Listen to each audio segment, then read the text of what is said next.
জামাত আমিরের নিজ নির্বাচনী এলাকা ঢাকা 15 আসনে গতকাল ত্রাণ বিতরণ কর্মসূচি উনি পালন করেন।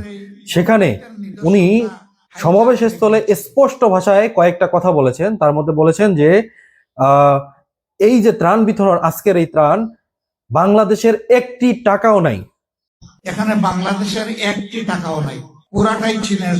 কিন্তু বিগত ফ্যাসিস্ট আমলে আমাদের এই বন্ধুত্বের নিদর্শনটা হাইজ্যাক হয়ে গিয়েছে। ফুল অর্থায়ন করেছে হলো চায়না।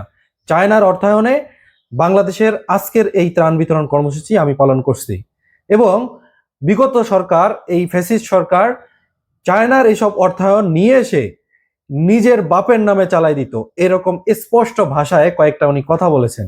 অথচ বাংলাদেশের কিছু হলুদ মিডিয়া, হলুদ সাংবাদিক এটাকে তিলকে তাল বানায় জামাতের বিরুদ্ধে কথা বলে জামাতের প্রোপাগান্ডা ছড়ায় জামাতকে অপমানিত করেছে। এখন জামাতের উচিত এই মিডিয়াগুলোকে তাদের বিরুদ্ধে মামলা করা এবং তাদেরকে আইনের আওতায় নিয়ে আসা।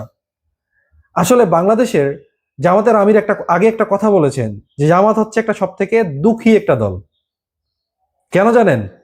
কিছু হলেই জামাতের বিপরীতে কথা বলে, জামাতকে প্রোপাগান্ডায় ছড়ায়, জামাতকে মিথ্যাচারে, জামাতকে গুজব ছড়ায়, জামাতকে অপমানিত করে, নানান ধরনের হয় আর কি।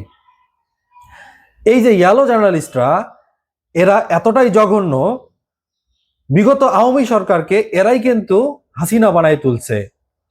ঠিক একইভাবে এরা কিন্তু হাসিনার পা চাটতো, একইভাবে কিন্তু এখন তারেক রহমানের পা চাটতেছে বা বিএনপির পা চাটতেছে। এরা সারা জীবন চাটাচাটি করে থাকবে, এদের চাটাচাটি ছাড়া কোনোই কাজ নাই। প্রিয় দর্শক, আপনার ভিডিওটা বেশি বেশি শেয়ার করবেন এবং এরকম ইয়ালো জার্নালিস্টদের মুখোশ উন্মোচন করে দিবেন।